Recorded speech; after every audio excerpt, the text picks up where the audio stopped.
Haleluya. Shalom jemaat GBI Putra dikasih Tuhan Yesus. Apa kabar semuanya? Saya percaya kita semua dalam perlindungan Allah yang maha tinggi. Amin. Haleluya. Sebab itu kita akan masyurkan Tuhan, kita akan tinggikan Tuhan, kita akan sembah Dia dalam roh dan kebenar. Sebab itu kita bangkit berdiri sama-sama, kita akan satu di dalam doa. Terima kasih Tuhan, kami bangga punya Engkau, Allah yang tak pernah tinggalkan kami sampai detik ini Tuhan. Sebab itulah kami akan masyurkan Engkau, kami akan tinggikan Engkau, kami akan agungkan Engkau, Raja di atas segala raja. Dan kami percaya saat kami tinggikan Engkau Tuhan, Engkau bertahta di atas pujian kami. Dan saat Engkau bertahta, sesuatu yang dahsyat pasti terjadi. Yang sakit disembuhkan, yang lemah dikuatkan, yang terikat dilepaskan, susah kecewa dihibur, bahkan yang putus asa pasti ada jalan keluar. Di dalam nama Yesus, yang bangga punya Tuhan Yesus, katakan amin. Berikan tepuk tangan, berikan sorak-sorak bagi Allah yang dahsyat. Mari kita bangkit berdiri sama-sama, Bapak Ibu yang di rumah, kita masyurkan Tuhan. Haleluya. Hey. Sambil kita bertepuk tangan sama-sama.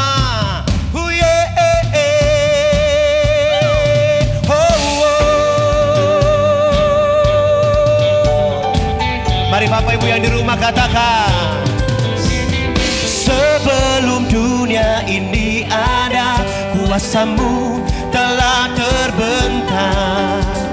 Sepanjang sejarah manusia, tak ada yang sanggup menyangkali Kau Alfa Omega. Katakan, Tuhanku luar biasa, perbuatan-Mu heran.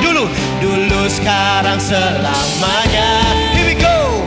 Lakukanlah lagi keajaiban dalam nama-Mu Tuhan.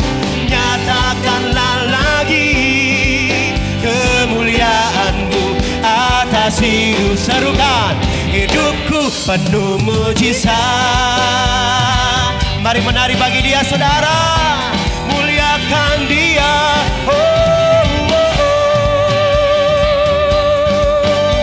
Mari jemaat GBI Putra katakan, sebelum dunia ini ada, kuasa-Mu telah terbentang.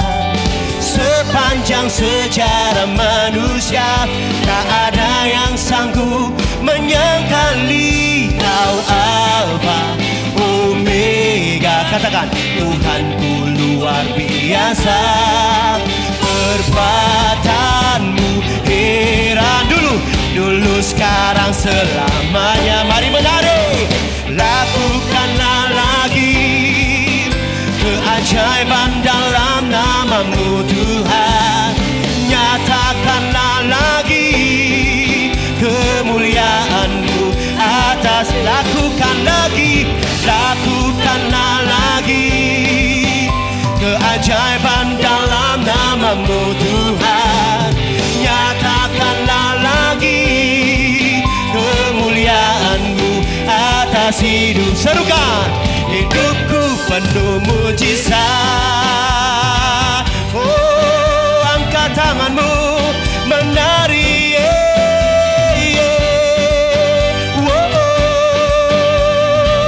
Angkat tanganmu, katakan, Kau Alfa, Kau Alfa Omega. Tuhanku luar biasa, perbuatan-Mu heran. Dulu sekarang selamanya. Kau Alfa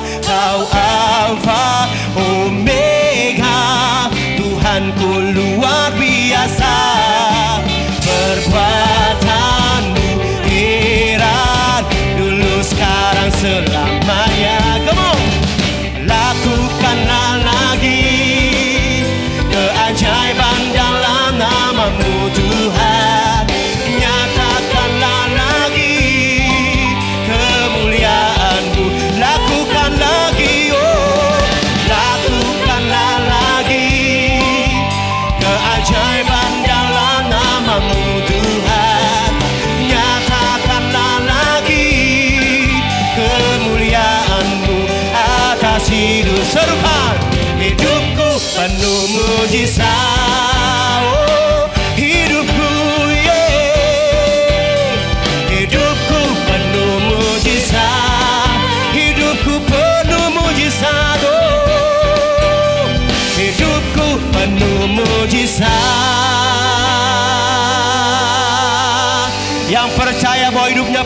mujizat. Sorakan haleluya.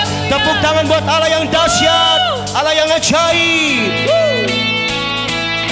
Kita bersyukurkan Dia saudara, Allah yang besar, amin. Allah yang dahsyat, Allah yang ajaib, Yesus Kristus Tuhan.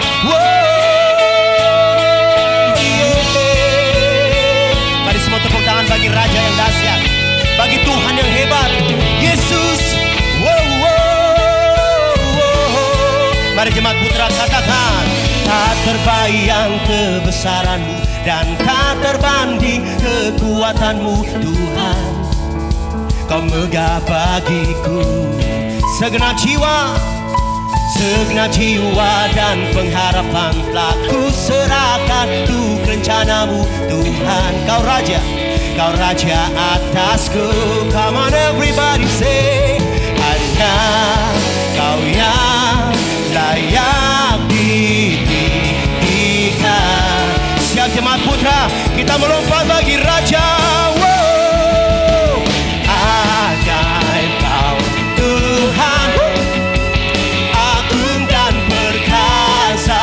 Kau sumber kemenanganku, layak berkuasa, memerintah selamanya. Serukan namanya, Yesus Kaulah Raja mulia.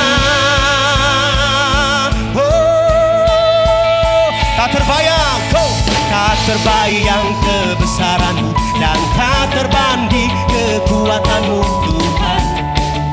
Kau megah bagiku segenap jiwa dan pengharapan telah ku serahkan rencana-Mu Tuhan. Katakan Kau Raja. Mari angkat tanganmu Bapak Ibu, come on.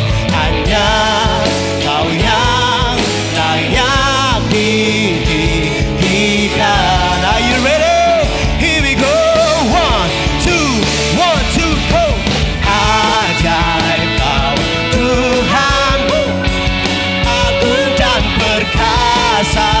Kau sumber kemenanganku, layak berkuasa, memerintah selamanya. Serukan namanya, Yesus Kaulah Raja mulia.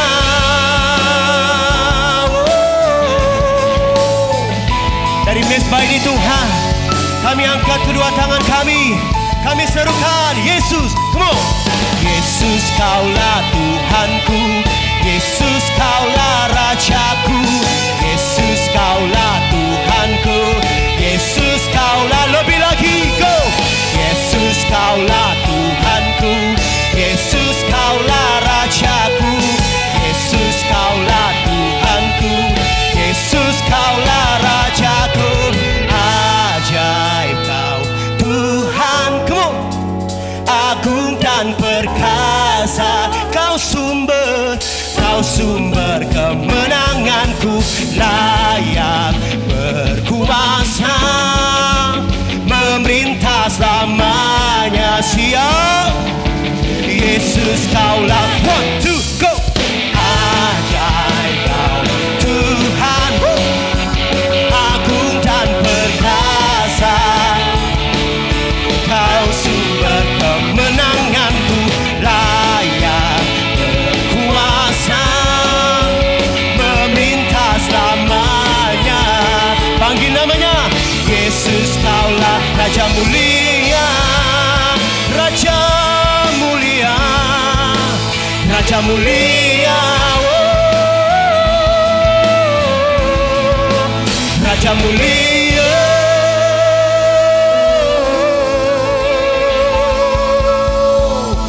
Tepuk tangan buat Raja mulia. Saya percaya tepuk tangan kita bisa lebih meriah lagi buat Allah yang dahsyat. Sorakan haleluya, sorakan haleluya, sorakan haleluya. Haleluya. Sebelum kita duduk dalam hadirat Tuhan, berikan tepuk tangan yang paling dahsyat, paling meriah buat Tuhan Yesus. Haleluya. Saya persilakan kita duduk Bapak Ibu dikasih Tuhan Yesus. Kita bersyukur kita punya Allah yang dahsyat, amin. Allah yang tak pernah tinggalkan kita sampai detik ini. Untuk itulah, sebelum kita lebih dalam lagi menyembah Tuhan dalam roh dan kebenaran, kita akan memberi kita akan menabur dengan penuh sukacita. Di layar handphone, di layar TV Bapak Ibu ada nomor rekening. Beri dengan penuh sukacita, nama Tuhan dipermuliakan. Mari kita satu di dalam doa. Terima kasih Bapa, Engkau bertahta di atas pujian kami. Dan kami percaya saat Engkau bertahta, sesuatu yang dahsyat pasti terjadi. Kami menikmati hadirat-Mu Tuhan. Kami sangat diberkati dengan kehadiran Tuhan. Ekspresi kami diberkati oleh kehadiran Tuhan. Bapa, kami rindu menabur dengan penuh sukacita. Engkau melihat tangan-tangan umat-Mu, jemaat-Mu yang rindu untuk menabur. Berkati usaha, bisnis, pekerjaan mereka. Bahkan apa saja mereka kerjakan dengan tangan mereka, Bapa, Engkau buat berhasil dan beruntung. Nama-Mu dipermuliakan lewat mereka Tuhan. Terima kasih Tuhan, kami percaya di masa-masa pandemi COVID-19 ini, tangan Tuhan memelihara anak-anak-Mu, memelihara orang-orang percaya, orang-orang benar dipelihara oleh Tuhan. Terima kasih Tuhan, kami siap memberi, kami siap menabur. Di dalam nama Tuhan Yesus, sumber segala berkat kami. Yang siap memberi, yang siap menabur, sama-sama katakan amin.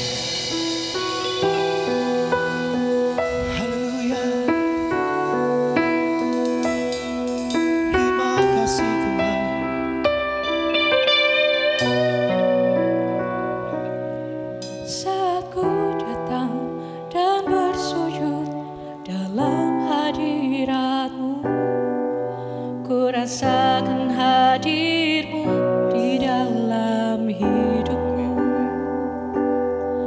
Saat ku yakin dan percaya akan mujizat-Mu, Kau berfirman dan sembuhkanku.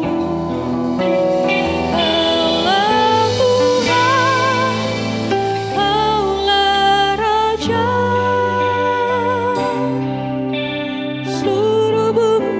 Sujud menyembah, segala kemuliaan hanya bagi nama-Mu Yesus. Selamanya Ku mau menyembah. Berikan tepuk tangan bagi Allah yang besar, Allah yang dahsyat dan luar biasa.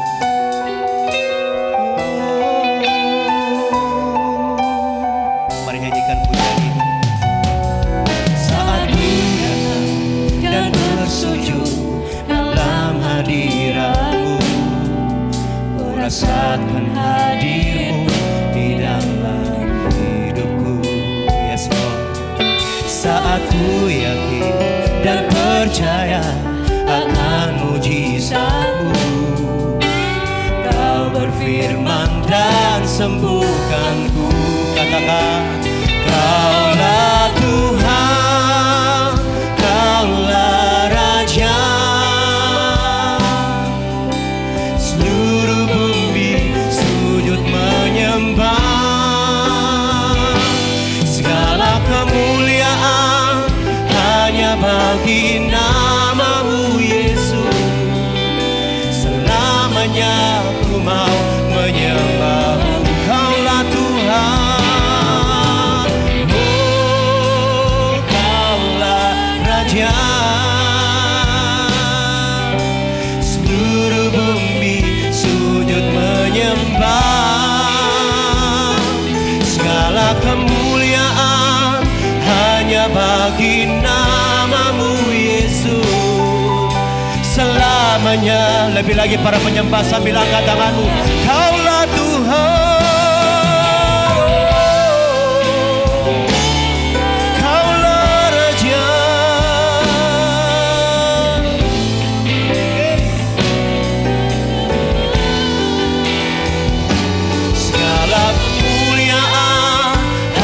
bagi nama-Mu Yesus.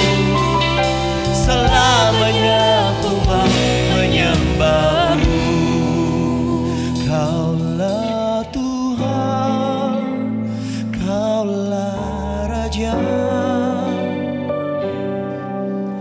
Seluruh bumi sujud menyembah. Segala kemuliaan hanya bagi nama-Mu Yesus. Selamanya ku mau menyembah-Mu. Selamanya ku mau menyembahmu selamanya. Selamanya ku mau menyembahmu.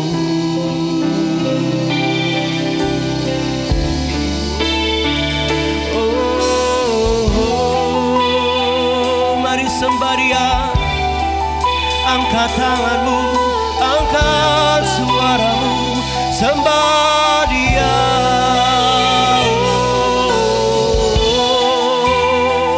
Engkau Tuhan, Engkau Raja yang hidup disembah selamanya. Engkau Tuhan, Engkau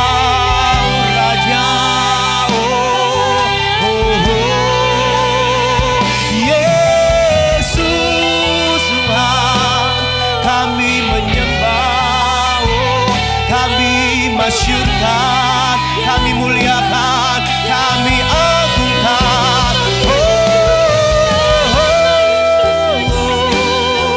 Haleluya, ya ralabayase inamo Yesus, sembah Dia, sembah Dia, sembah Dia.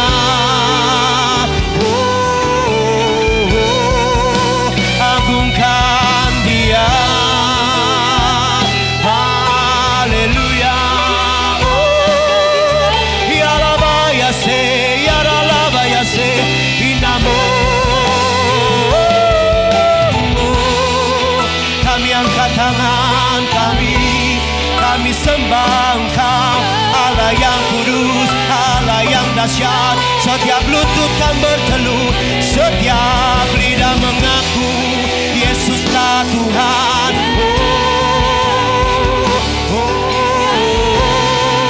Rabaya sandara labo ini.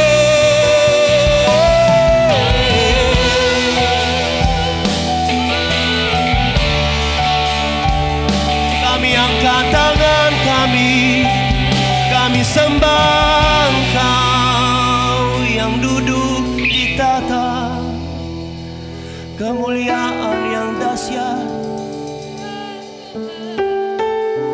Kau yang buat mujizat Tuhan, Kau yang belah samudra raya, memberikan jalan bagi umat-Mu di saat tiada jalan. Engkau hadir Bapa.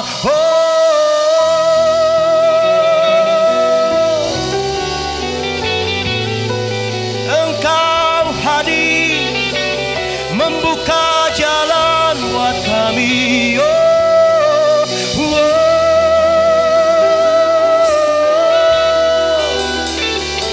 Sembah Dia, sembah Dia. Oh, benar Tuhan, hanya Kau yang sanggup membelah samudra buat kami. Kau buktikan Kau satu-satunya Tuhan yang menolong kami. Syaralaba shikiri aralaba, shikiri aralaba.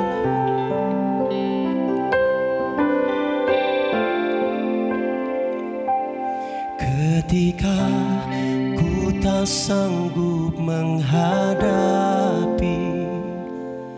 persoalan yang sedang ku alami, Kau berfirman, serahkanlah kekhawatiranku padamu. Ketika jalan buntu di depanku, tak ada satupun yang menolongku, Kau berfirman, takut, Yesus pasti menolongku. Ku percaya Kau berkuasa membelah samudra untuk jadi jalan bagiku. Ku percaya Kau bekerja mendatangkan kebaikan, indah pada waktunya. Mari kita belajar pujian sama-sama Bapak Ibu. Ketika ku tak sanggup menghadapi persoalan yang sedang ku alami, Kau berfirman, serahkanlah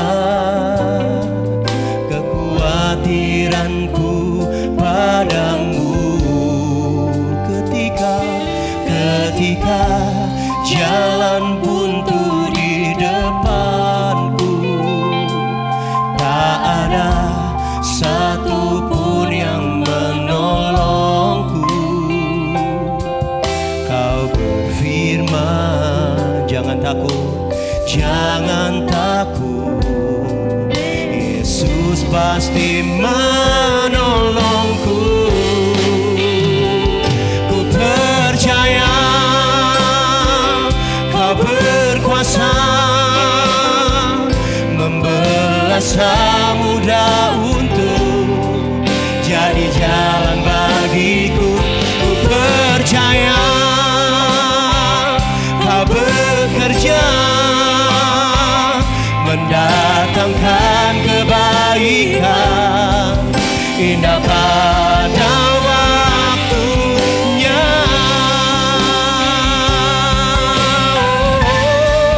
Ku percaya Kau berkuasa membelah samudra untuk jadi jalan bagiku. Ku percaya Kau bekerja mendatangkan kebaikan, indah pada waktunya. Ku percaya Kau berkuasa membelah samudra untuk jadi jalan bagiku. Ku percaya Kau bekerja mendatangkan kebaikan, indah pada waktu. Mari yang percaya, angkat tanganmu, katakan, ku percaya Kau berkuasa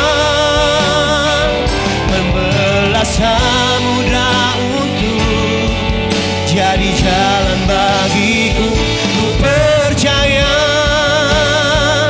Kau bekerja mendatangkan kebaikan, indah pada waktunya. Mendatangkan kebaikan, indah pada waktunya. Mendatangkan kebaikan, indah pada waktunya.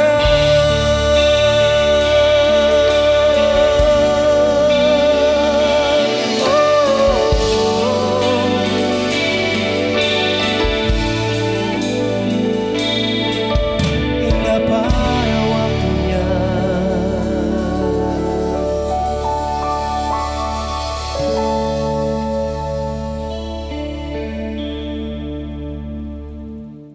Saudara-saudara sekalian semuanya, shalom dan selamat beribadah dalam ibadah online kita yang ke-32. Segala puji syukur kita naikkan ke hadapan Tuhan karena kekuatan dan kasih karunia-Nya memungkinkan kita untuk terus bisa lanjutkan ibadah online kita.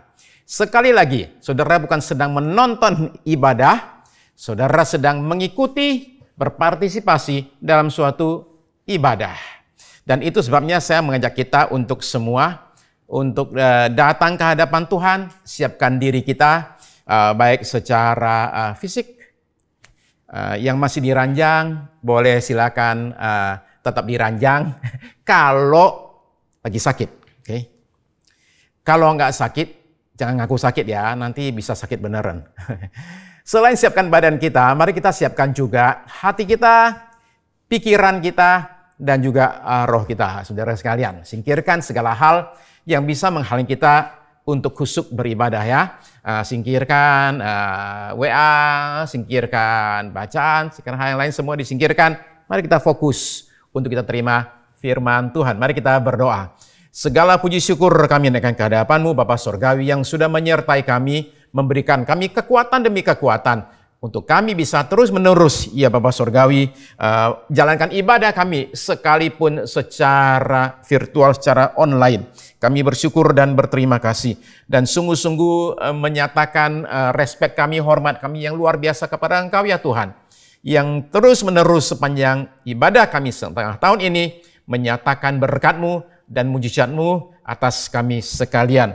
Pada hari ini kami mengundang Roh Kudus, meluaskan Roh Kudus bekerja dengan seleluasanya di rumah kami masing-masing, di ruang kami masing-masing, di kamar kami masing-masing, untuk kami boleh menerima satu berkat yang luar biasa, satu jamahan Tuhan yang mengubahkan hidup kami, satu perkataan dari firman Tuhan yang akan menguatkan kami dan meneguhkan kami. Kami tidak mau ya Tuhan hanya sekedar ibadah biasa-biasa saja, karena kami bukan menyembah Tuhan yang biasa-biasa saja. Kami merindukan suatu kuasa yang luar biasa dinyatakan atas hidup kami dalam ibadah kami ini ya Tuhan pada hari ini, sehingga kami semua sungguh-sungguh boleh mengalami yang namanya jamahan Tuhan dan kuasa Tuhan berlaku atas hidup kami.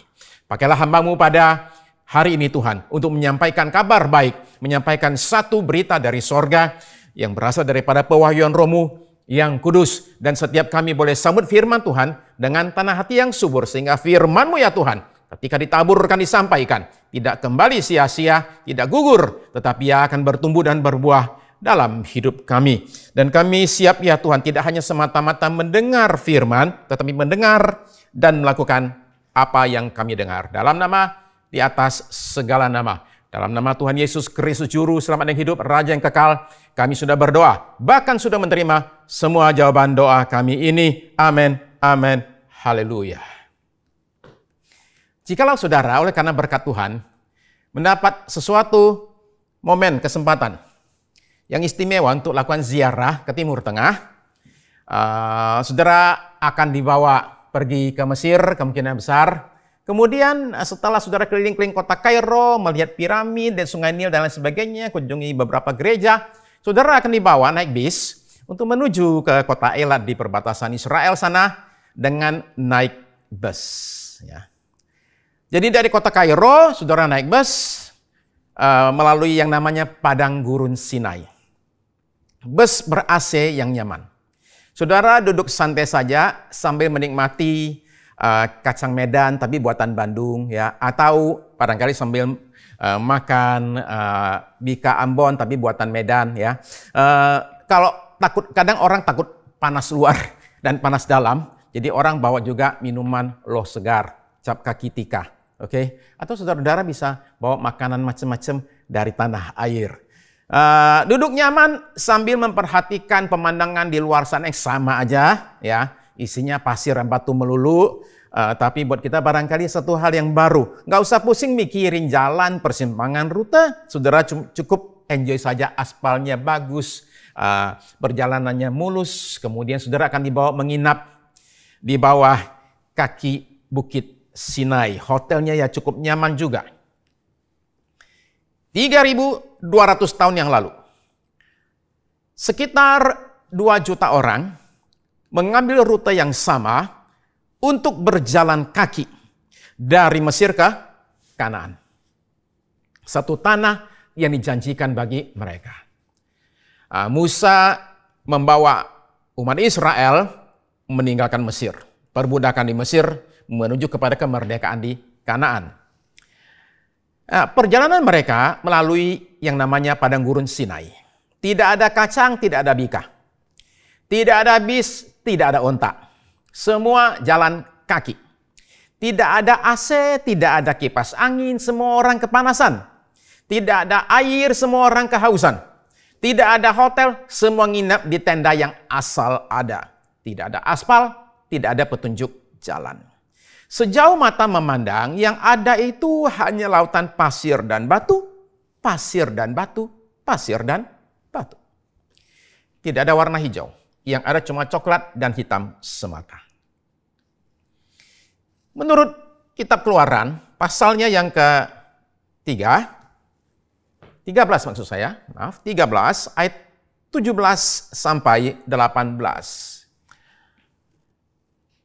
Keluaran 13 ayat 17. Setelah Fir'aun membiarkan bangsa itu pergi, Allah tidak menuntun mereka melalui jalan ke negeri orang Filistin. Walaupun jalan ini yang paling dekat, sebab firman Allah. Jangan-jangan bangsa ini menyesal apabila mereka menghadapi peperangan, sehingga mereka kembali ke Mesir. Tetapi Allah menuntun bangsa itu berputar melalui jalan di padang gurun menuju laut Teberau. Sebenarnya Israel itu kalau mau ambil jalan lurus saja dari Mesir langsung ke tanah Kanaan atau Israel, itu perjalanan itu tidak jauh-jauh amat, jalan kaki sekitar 1 minggu. Nah, memang jalannya bukan jalan tol sih, ya. Tetap lebih nyaman, tetap lebih enak, dan lebih dekat daripada memutar melalui padang gurun yang kering. Jadi saudara melihat agak aneh juga, ya. Bahwa ada jalan gampang, cepat, dan enak buat umat Tuhan, tetapi Tuhan sengaja membawa mereka melewati padang gurun yang kering kerontang. Dia memilih satu jalan yang susah untuk tiba di tujuan yang sama. Nah, kalau saudara pikir, kalau kita yang jadi Tuhan umpama ya, kita nggak akan lakukan hal demikian. Kita pikir jalan pintas yang cepat saja. Jadi sekarang bayangkanlah orang-orang yang terbiasa dari lahir itu tinggal di delta Sungai Nil yang berlimpah airnya dan hijau terus sepanjang tahun, sekarang dipaksa masuk ke padang gurun yang kering kerontang. Nah, pasti ada alasannya. Kita tadi katakan. Nah, dari bacaan tadi, 2 ayat tadi, kita itu menemukan satu pelajaran penting tentang kehidupan dan pergumulan kehidupan. Tuhan itu punya rencana di balik hal-hal yang terasa tidak enak dalam hidup kita.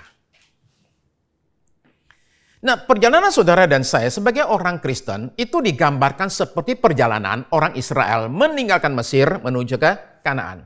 Mesir itu hidup lama kita, Kanaan itu adalah sorga.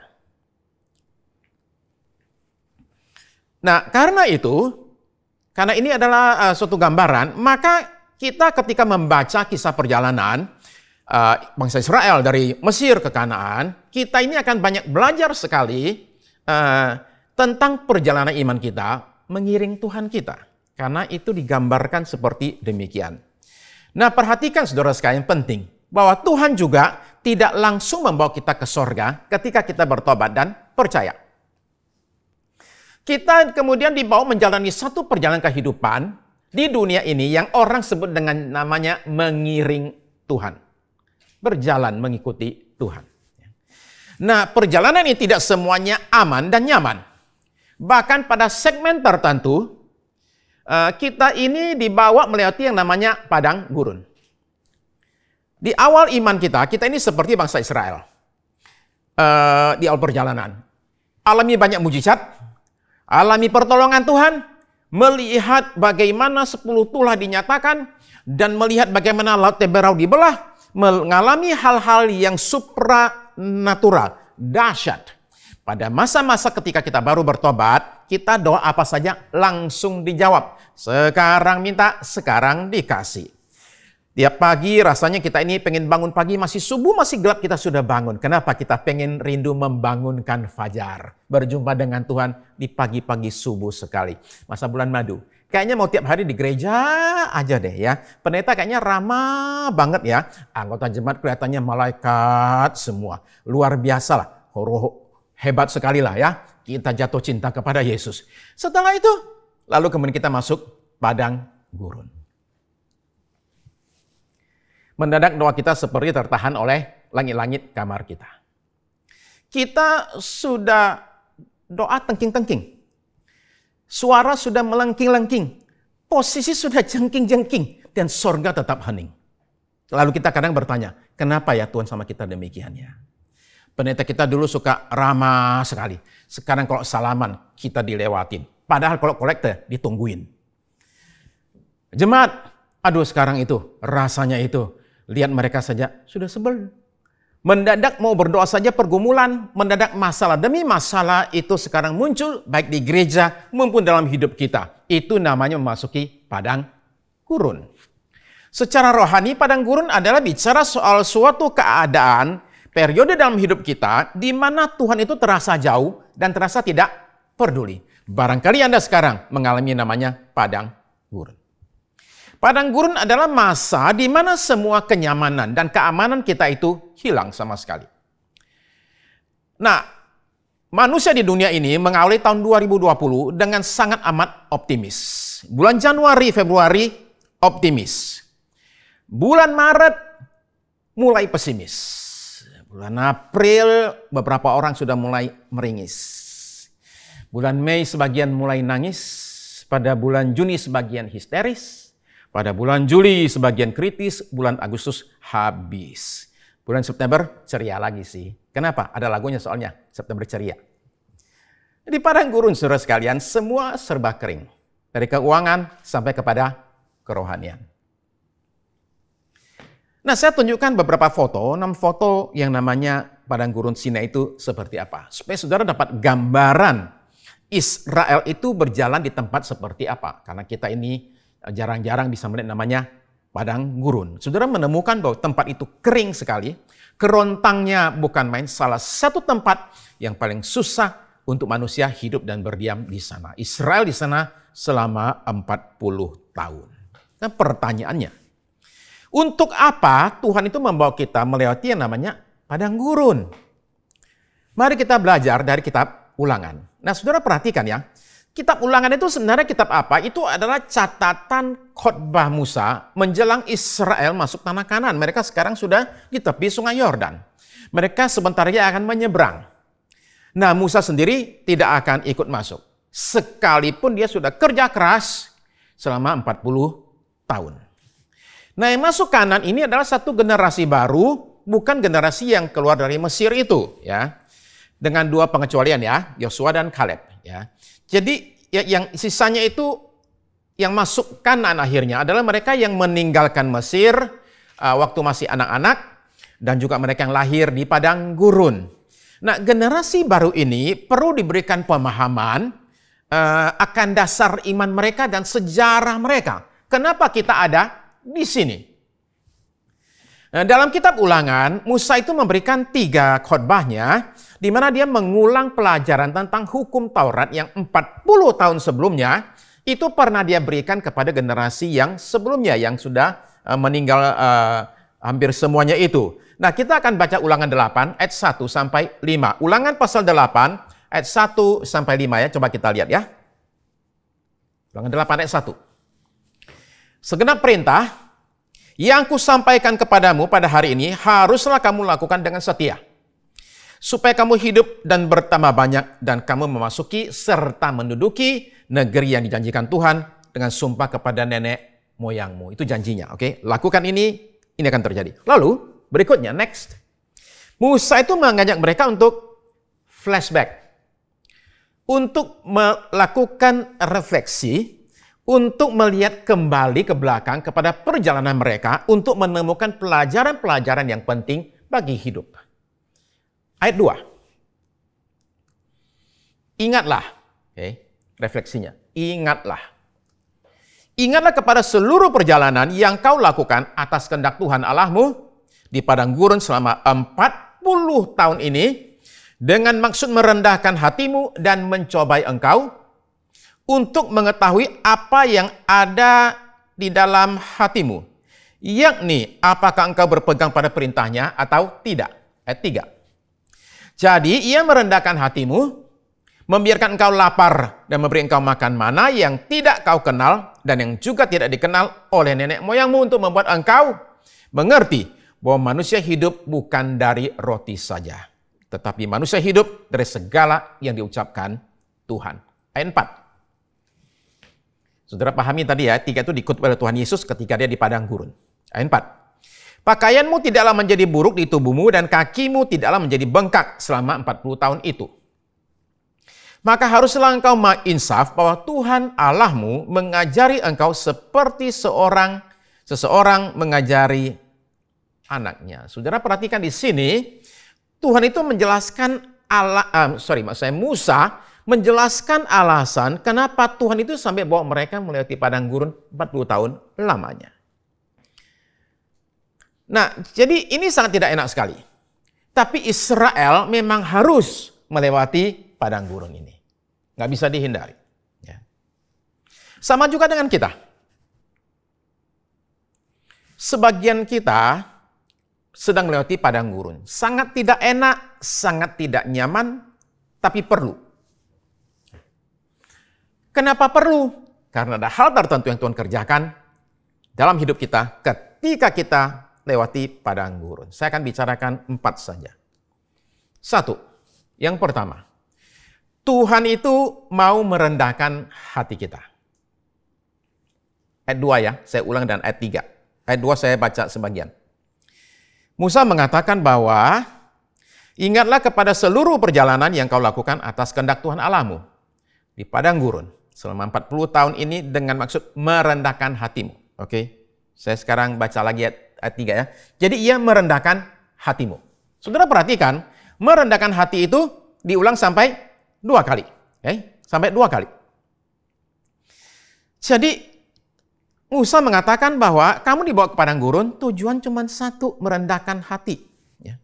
Nah, bagaimana cara Tuhan merendahkan hati mereka? Tadi dikatakan simple, dengan dibiarkan lapar. Lalu dikasih mana. Jadi kerendahan hati itu sedemikian penting di mata Tuhan, sehingga dia tega membiarkan Israel mengalami kelaparan, supaya belajar yang namanya rendah hati. Kenapa kerendahan hati itu begitu penting di mata Tuhan? Karena kebalikannya, yaitu kesombongan, adalah hal yang membawa jatuhnya satu sosok malaikat yang kemudian berontak terhadap Tuhan, yang sekarang kita kenal dengan panggilan setan atau iblis. Sumber kejatuhan iblis adalah kesombongannya.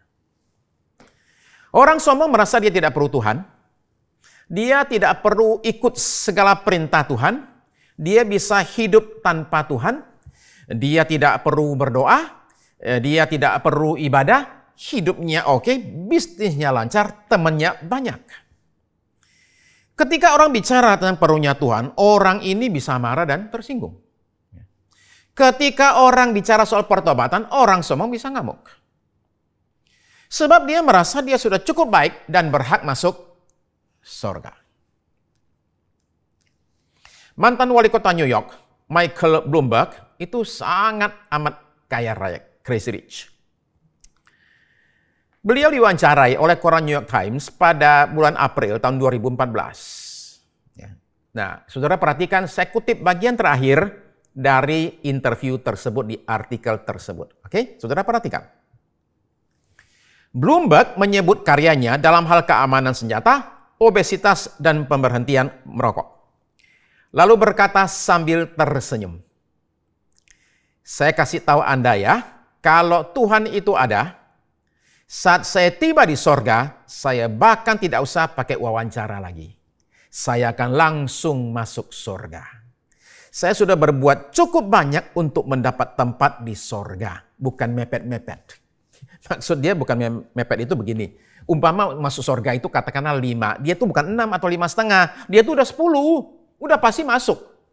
Orang ini yakin sekali bahwa karena kebaikannya, Tuhan itu nggak akan pernah, nggak akan mungkin nggak kasih dia masuk sorga. Itu namanya orang sombong. Manusia itu bisa sombong dengan gampang sekali. Ya. Nggak usah berbuat apa-apa, nggak mencapai apa-apa. Ya. Udah bisa sombong. Nah, maka kita perlu alami yang namanya padang gurun. Alami masa-masa gelap, masa-masa pergumulan, masa susah, kering, dan keras. Tujuannya itu apa? Untuk kita disadarkan betapa tak berdayanya dan lemahnya kita tanpa Tuhan. Semua ilmu dikeluarkan manusia. Segala daya dia lakukan. Tetap saja dia mesti melihat ketika di padang gurun, dia nggak bisa apa-apa, saudara sekalian. Lalu muncul mana, sesuatu yang tidak dipahami oleh orang-orang Israel ini. Ini dari mana, ini apa, mereka belum pernah tahu. Tapi itulah mukjizat Tuhan buat mereka, supaya mereka bisa bertahan di padang gurun. Saudara terkasih, kita semua tadi saya katakan memasuki tahun 2020 dengan optimis. Orang bikin berbagai perencanaan, bikin berbagai proyek, mau ini, mau itu, lalu mendadak COVID itu datang dan semua berantakan. COVID itu dari mana dan obatnya apa? Enggak ada yang sepakat. Teori banyak, iya, tidak ada yang sepakat. Para ahli hanya bisa menebak-nebak. Virus yang begitu kecil, nggak kelihatan, mengacaukan semuanya. Dulu semua negara disuruh lockdown. Sekarang kata WHO, jangan lockdown. Jadi yang mana yang benar nih? Yang mana yang boleh nih?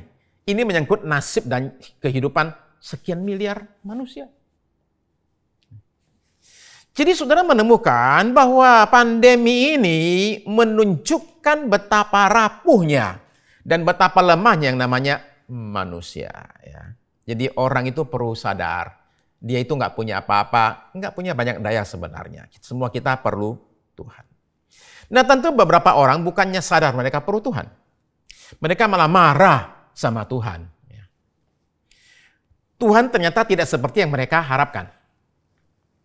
Selama ini ternyata mereka menyembah Tuhan, mereka imajinasikan sendiri. Mereka itu tanda kutip menciptakan Tuhan menurut gambar dan rupanya mereka sendiri.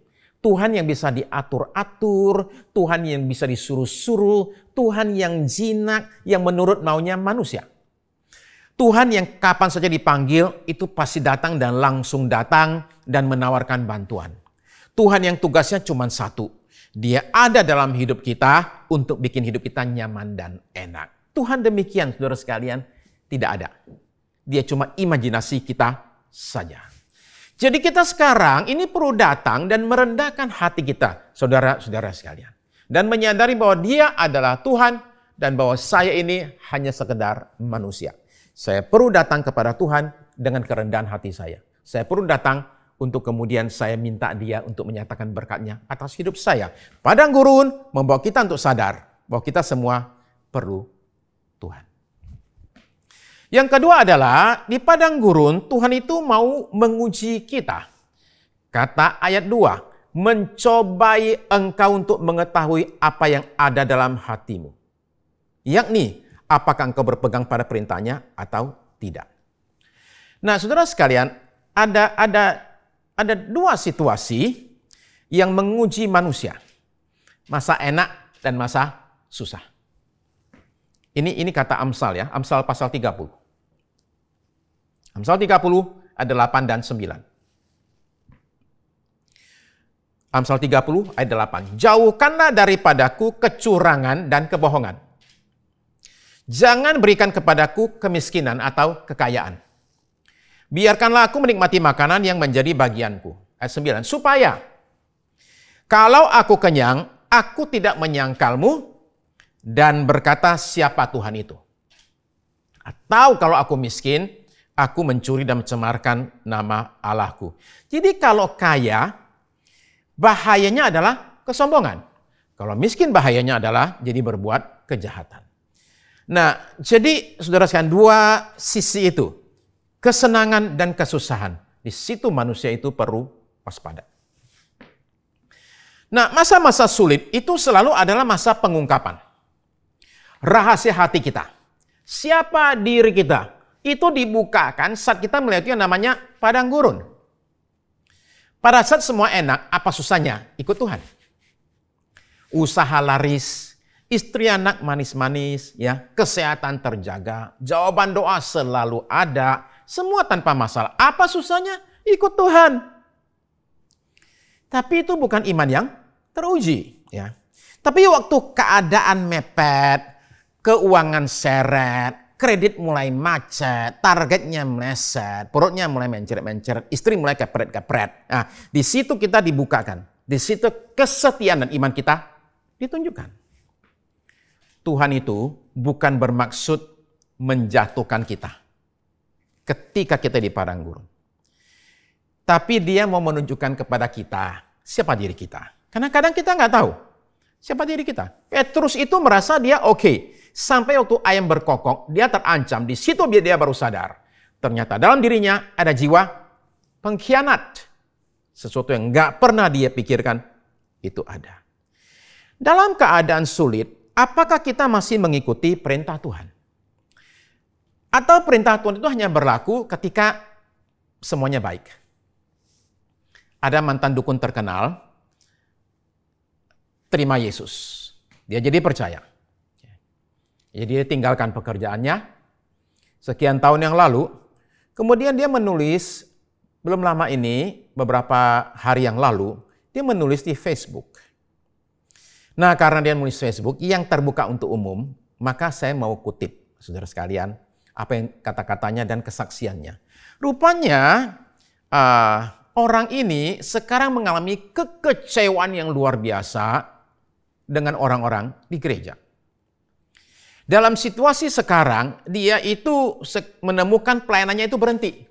Dulu, waktu pre-COVID, sebelum COVID, dia diundang kemana-mana, ke sana, ke sini, luar biasa sekali.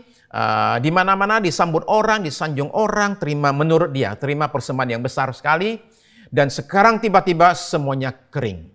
Lalu ini kata-kata beliau. Saya kutip ya. Untuk saat ini, daya tarik masuk Kristen sudah memudar karena tidak ada pelayanan. Untuk saat ini, daya tarik masuk Kristen sudah memudar karena tidak ada pelayanan. Iman kita harus diuji. Diujinya kapan? Sewaktu kita dibawa melalui yang namanya padang gurun.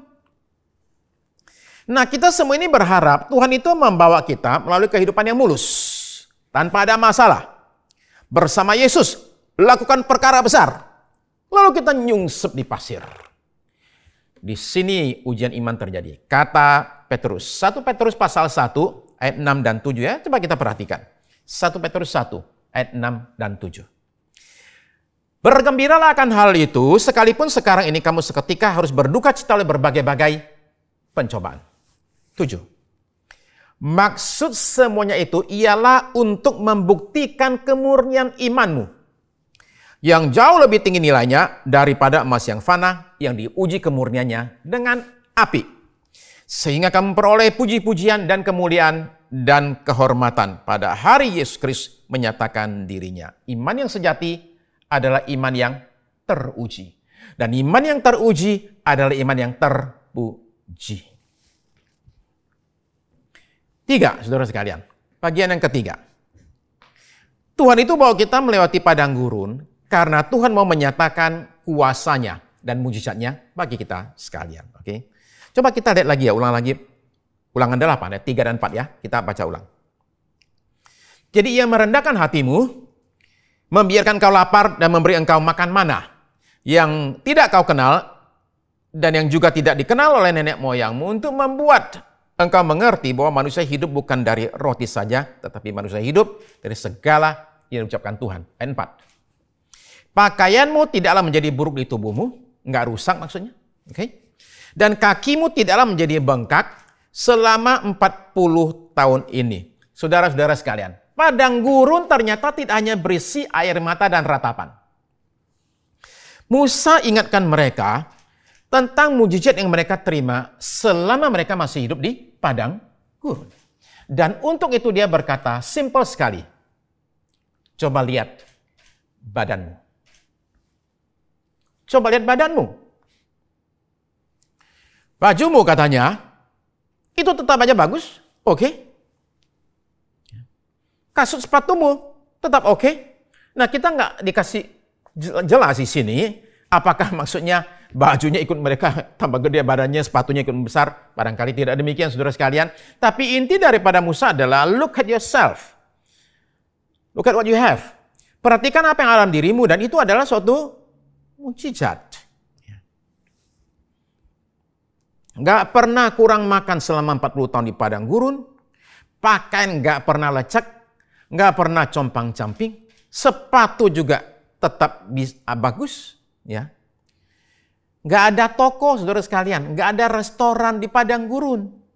Tapi mereka nggak pernah kurang makan, mereka nggak pernah kekurangan pakaian, nggak pernah kurang sepatu, nggak mau apapun juga kebutuhan mereka itu nggak pernah kurang. Itu mukjizat selama 40 tahun di padang gurun. Masa susah bisa membuat kita itu jadi tidak melihat kebaikan Tuhan. Atau bahkan mujizat Tuhan. Sebab fokus kita hanya pada masalah yang di depan mata kita. Nah, saya ajak saudara-saudara semua untuk buka mata kita. Dan melihat pertolongan Tuhan dan mujizat Tuhan dalam hidup kita. Saya selalu katakan, Tuhan itu kalau nolong orang, nolong manusia, seringkali itu nggak pakai promo, nggak pakai posting di medsos. Dia tolong, dia nggak heboh. Ya. Tapi setiap hari kita masih makan. Hari ini kita masih sehat. Kita mesti bersyukur. Sekalipun kadang kita suka lupa bersyukur. Nah, Dr. David Soper itu mengatakan bahwa perbedaan mendasar antara penjara dan biara itu terletak pada keluhan dan ucapan syukurnya. Saudara coba bayangkan ya, antara yang namanya penjara dengan biara dibilang bikin beda apa? Bukan masalah tempatnya, bukan masalah bangunannya, bukan masalah kebebasannya, bukan. Ternyata yang bikin beda antara biara dengan yang namanya penjara itu adalah siapa mengeluh dan siapa bersyukur. Sebab menurut David Soper, dalam kenyataannya katanya adalah bahwa banyak tahanan yang habiskan waktu bertahun-tahun di dalam penjara hanya untuk mengeluh, protes, komplain. Sedangkan orang-orang dalam biara habiskan waktu mereka bertahun-tahun untuk terus naikkan ucapan syukur dan pujian kepada Tuhan. Jadi kata David Soper, ketika seorang narapidana mengubah kebiasaannya, kebiasaan mengeluhnya, dia ganti dengan berdoa dan mengucap syukur, maka pada momen itu katanya dia telah mengubah penjara menjadi biara. Sebaliknya ketika orang-orang dalam biara itu selalu mengeluh, berkeluh kesah dan ngomel terus, maka mereka telah mengubah biara tersebut menjadi penjara. Kita ini sekarang kayak napi, terpenjara. Apa-apa serba dibatasi, apa-apa serba nggak boleh. Maka saran saya saudara sekalian adalah kita perlu banyak mengucap syukur. Supaya benar-benar PSBB ini dan pandemi ini jangan jadi penjara, tapi jadi biara. Biara tempat kita mengalami perjumpaan dengan Tuhan. Mungkin sebagian orang juga merasa terpenjara dalam suatu pekerjaan yang saudara nggak suka. Sebagian lagi mungkin merasa terpenjara dalam satu rumah tangga yang saudara rasa kalau bisa saya pengen tinggalkan. Usul saya adalah supaya saudara melihat karya Tuhan di pekerjaanmu dan di rumah tanggamu. Coba belajar untuk melihat bagaimana karya Tuhan dalam situasimu yang mungkin selama ini saudara tidak lihat dan gak pernah perhatikan. Kata Musa, lihat bajumu, lihat sepatumu. Untuk kamu sadar Tuhan itu memelihara hidupmu. Jadi hal tertentu yang lepas dari observasi kita. Mari kita sekarang itu belajar untuk pekakan mujizat Tuhan dan pertolongan Tuhan. Saudara, sekalian poin saya yang terakhir nomor 4. Kenapa Tuhan bawa kita melalui padang gurun? Karena Tuhan mau membentuk kita sebagai anak-anaknya. Mari kita baca ulang. Ulangan pasal yang ke-8 ayat yang ke-5. Ulangan 8 ayat 5. Maka haruslah engkau insaf bahwa Tuhan Allahmu mengajari engkau seperti seorang mengajari anaknya. Ternyata semua ini adalah latihan. Latihan apa? Di padang gurun, sekelompok mantan budak ini akhirnya berubah menjadi satu bangsa. Ketika mereka tiba di pinggir Kanaan, mereka sudah menjadi satu bangsa dengan identitas yang jelas, dengan iman yang jelas, rasa kebangsaan yang kuat, kemudian keberanian yang luar biasa. Mereka sudah berubah dari sebelum masuk padang gurun dan ketika keluar dari padang gurun. Dan ribuan tahun kemudian, bangsa yang sama ini dengan segala dramanya dan naik turunnya, ya, sukses dan hancurnya mereka itu sekarang mempengaruhi dunia dengan dampak yang luar biasa.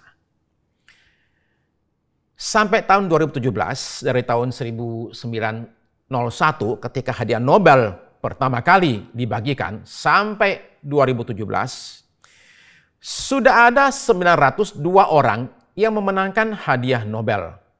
Dari 902 orang tersebut, 203 orang diantaranya adalah Yahudi. 22,5% pemenang Nobel adalah Yahudi.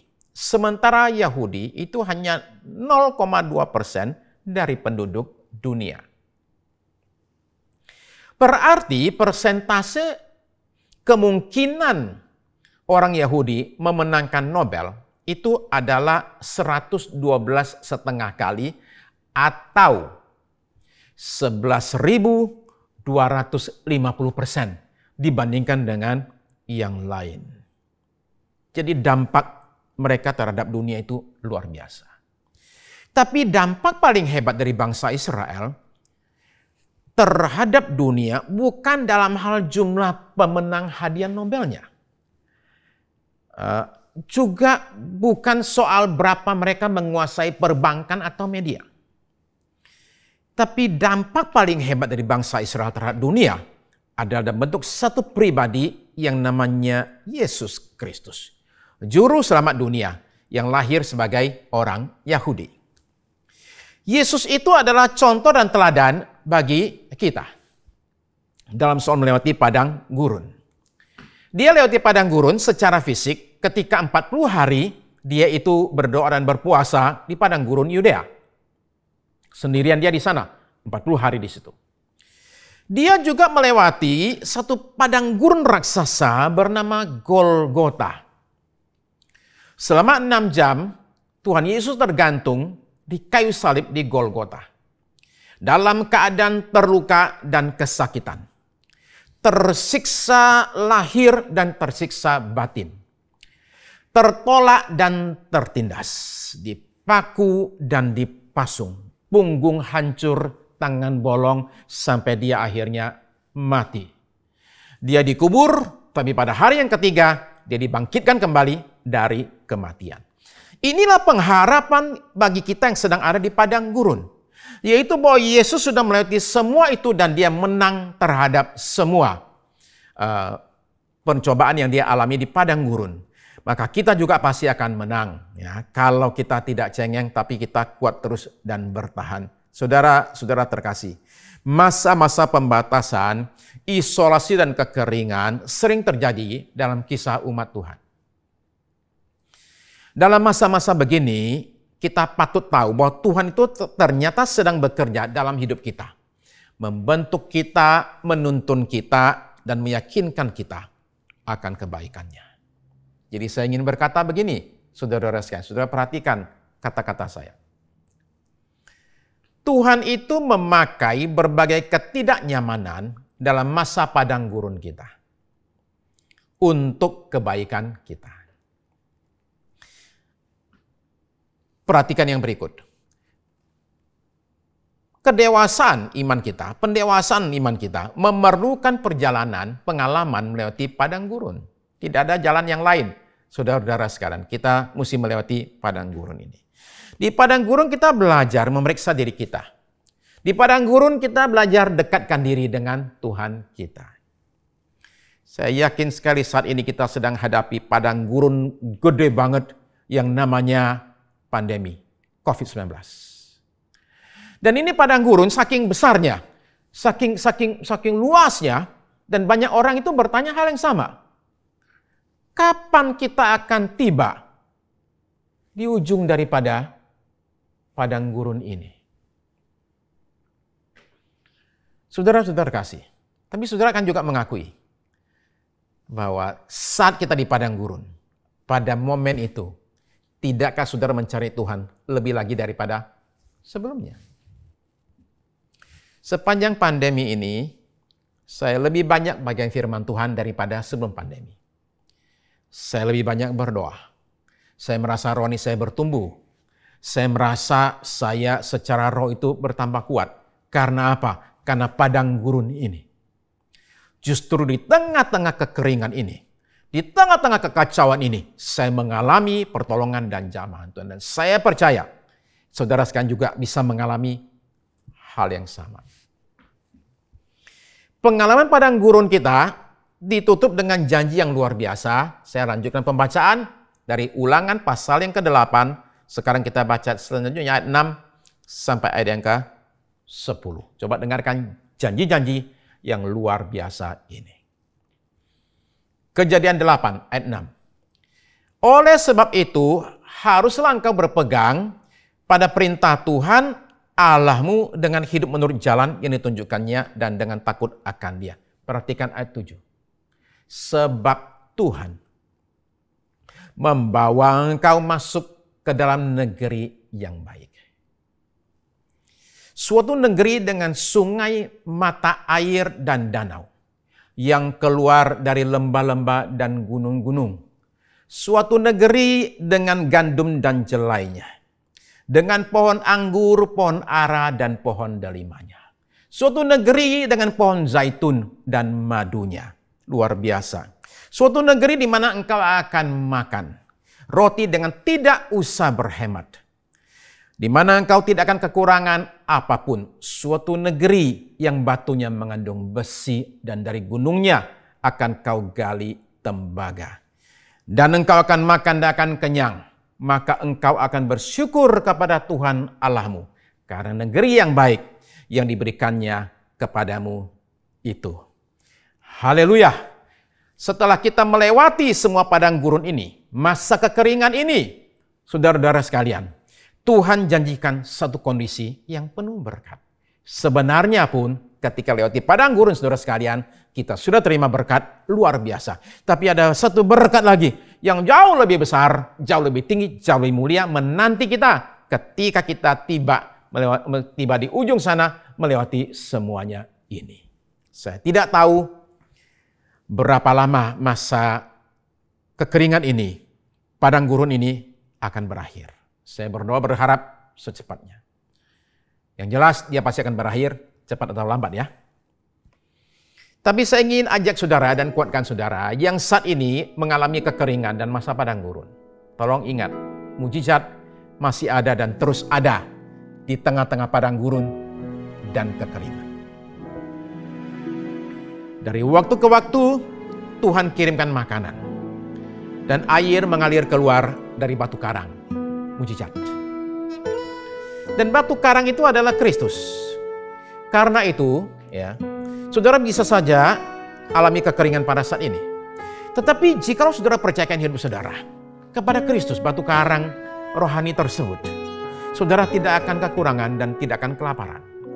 Karena Kristus itu akan nyatakan mujizatnya buat saudara dan saya.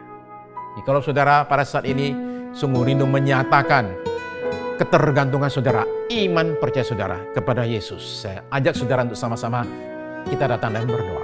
Terutama bagi saudara yang saat ini dalam satu masa yang sangat berat sekali, saya ajak kita menyerahkan semuanya kepada Kristus. Izinkan Kristus dan Roh-Nya yang kudus menguatkan kita semua, menolong kita semua, bahkan memberkati kita semua dengan pertolongan dan mujizat-Nya. Kita minta Tuhan pekakan diri kita untuk melihat kuasa Tuhan dan berkat Tuhan dalam hidup kita. Saya ajak kita semua bangkit berdiri. Kita akan berdoa. Saya akan mohonkan kekuatan Tuhan buat saudara-saudara sekalian. Mari kita berdoa. Terima kasih Bapa Surgawi. Dalam situasi di mana kami lewati padang gurun saat ini Tuhan. Padang gurun yang sangat amat luas bernama pandemi ini. Kami tidak tahu ujung daripada padang gurun ini. Tapi Engkau Tuhan tahu kapan ini akan berakhir. Tuhan, kami tidak perlu tahu kapan pandemi berakhir. Kami hanya perlu tahu satu hal, bahwa di tengah-tengah pandemi ini, Engkau Tuhan menyertai kami, menguatkan kami. Engkau menyatakan karya-Mu yang ajaib atas kami, sehingga air mengalir dari batu karang. Sehingga mana muncul dalam hidup kami. Sehingga kami tak kekurangan apapun juga dalam hidup kami, sekalipun dalam masa kekeringan ini. Terima kasih Tuhan, terima kasih. Kami ingin terus-menerus belajar rendah hati. Kami mau terus-menerus ya Tuhan, diuji dan menunjukkan bahwa kami ini melewati ujian dalam iman kami ini. Di tengah-tengah tantangan dan tekanan yang ada, Tuhan, kami mau terus percaya kepada Tuhan, jalankan perintah Tuhan. Itu sebabnya hamba berdoa pada saat ini, bagi saudara-saudari yang saat ini alami kekeringan padang gurun, dan alami berbagai kebosanan, alami kegalauan ya Tuhan, kekhawatiran akan masa depan, ketakutan.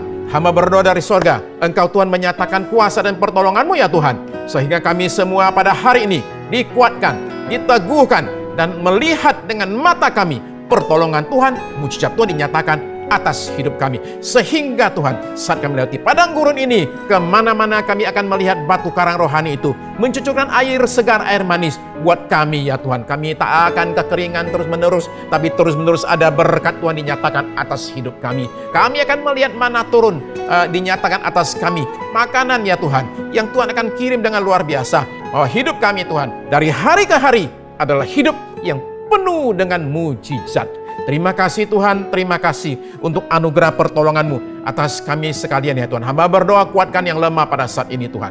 Kuatkan yang lemah ya Tuhan, hiburkan yang susah, dan nyatakan kuasa-Mu Tuhan atas hidup umat-Mu ya Tuhan. Sehingga yang sakit pada hari ini boleh alami kesembuhan ya Tuhan. Suatu kuasa yang ajaib menjamah tubuh kami, dan kami boleh alami pertolongan Tuhan, kelegaan dan kelepasan. Di dalam nama Yesus, apapun menjadi sakit kami, Engkau Tuhan adalah Tuhan tabib di atas segala tabib, dokter di atas segala dokter. Yesus Kristus tidak berubah, dahulu, sekarang, dan selama-lamanya. Ulurkan tangan-Mu ya Tuhan, dan jamah yang sakit ya Tuhan Yesus, dan kami akan dipulihkan, disembuhkan karenanya. Sembuhkan yang sakit badannya, tapi juga yang sakit dalam jiwa, dalam batinnya Tuhan, yang sakit rohaninya. Hamba berdoa yang sakit rumah tangganya, yang sakit keuangannya, yang sakit usahanya. Nyatakan kesembuhan-Mu ya Tuhan, nyatakan keajaiban-Mu ya Tuhan, sehingga kami boleh melihat Tuhan, Engkau sungguh Tuhan yang hidup, Tuhan yang menuntun kami melewati padang gurun ini. Terima kasih Tuhan Yesus, bahwa Tuhan Kau janjikan hal yang indah bagi kami setelah melewati padang gurun. Tapi kami ingin berkata ya Tuhan, bahkan di padang gurun ini sekalipun kami sudah mengalami mujizat dan pertolongan Tuhan. Terima kasih Tuhan Yesus, ajari kami terus peka akan suara-Mu, peka akan pertolongan-Mu, dan peka akan mujizat-Mu atas hidup kami. Terima kasih Tuhan Yesus, sungguh luar biasa ya Tuhan. Kami alami semua ini, dan karakter kami diubahkan, hidup kami diubahkan. Terima kasih, kami bersyukur ya Tuhan. Setelah ini semua berlalu, kami menjadi orang yang berubah. Kami menjadi orang yang lebih cinta Tuhan. Orang-orang yang lebih mencari Tuhan daripada sebelumnya. Orang-orang yang alami kekuatan rohani.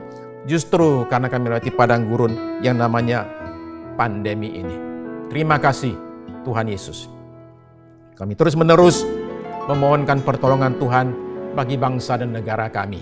Memohonkan Tuhan, Engkau terus menguatkan Presiden kami Joko Widodo, Wakil Presiden Ma'ruf Amin ya Tuhan, para menteri Tuhan, mereka yang terlibat dalam Satgas penanggulangan COVID.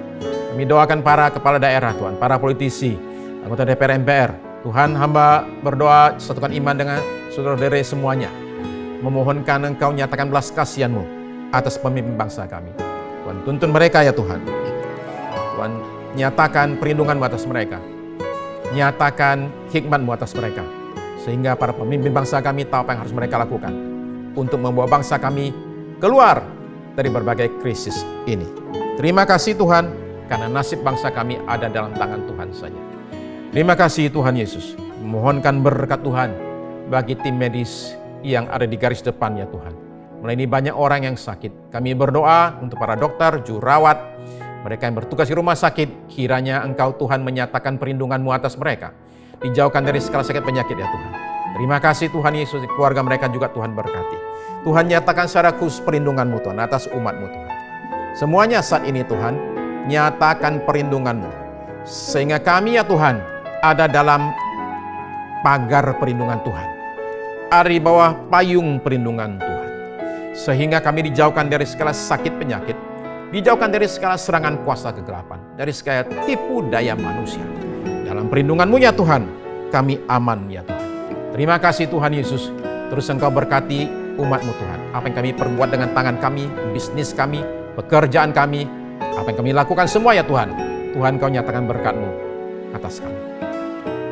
Terima kasih Tuhan Yesus, berkati tim media Tuhan.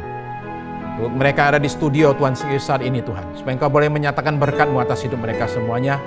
Terima kasih buat kerja keras mereka. Kami mohonkan berkat juga buat tim PW ya Tuhan. Nyatakan berkat-Mu atas tim PW Tuhan. Sehingga tim PW Tuhan boleh mengalami juga pertolongan Tuhan. Terima kasih Tuhan buat anugerah-Mu atas kami sekalian. Sekarang ya Tuhan, di akhir daripada ibadah ini, turunkanlah berkat-Mu atas kami sekalian. Saudara-saudari terkasih dalam Tuhan Yesus, ibadah kita pada hari ini sudah selesai. Marilah kita berpisah satu dengan yang lain dengan membawa berkat berlimpah dari Allah Bapa kita di sorga, kasih karunia dari Tuhan kita Yesus Kristus, bimbingan pertolongan, penyertaan Roh Kudus dari saat ini sampai Maranatha. Tuhan kita kembali kali yang kedua. Amin. Amin.